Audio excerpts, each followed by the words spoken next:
Si tu te souviens bien, à la fin de l'épisode 2, nous nous étions arrêtés à cette page. La page numéro 12. Juste après, il y a évidemment la page 13, qui pourtant n'est pas dans ton tapuscrit.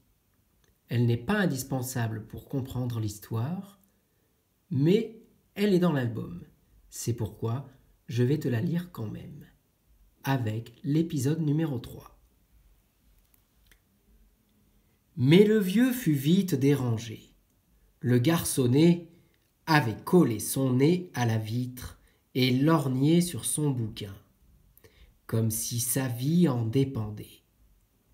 Furieux, Clodomir tira les rideaux d'un geste sec, puis se rassit devant sa télé.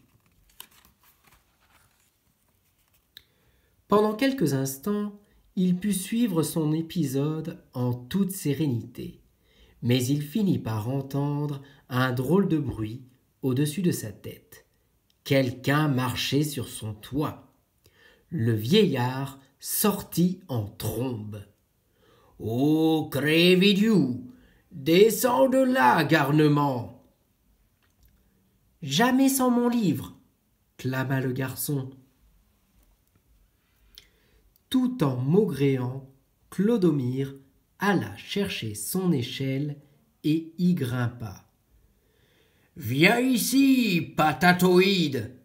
hurla-t-il. « Mon bouquin d'abord !» couina le garçonnet. Oh là là!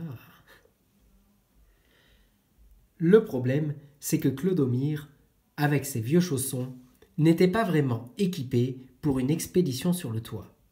« Je te préviens !» Clodomir ne put terminer. Il se mit à glisser lentement sur la toiture. Le petit se mit à plat ventre et attrapa la main du vieux. « Monsieur, vous allez me le rendre, hein ?»« Jamais !» s'écria le grincheux juste avant de lâcher prise.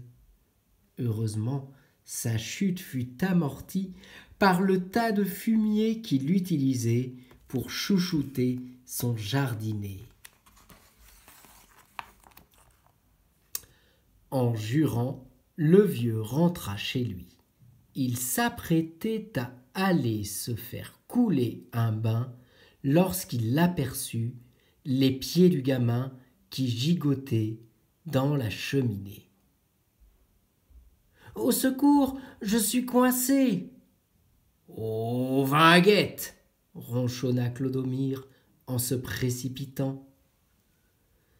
Tandis qu'il tirait le gamin par les baskets, le papy bougodait. « C'est-il pas possible de se mettre dans des états pareils ?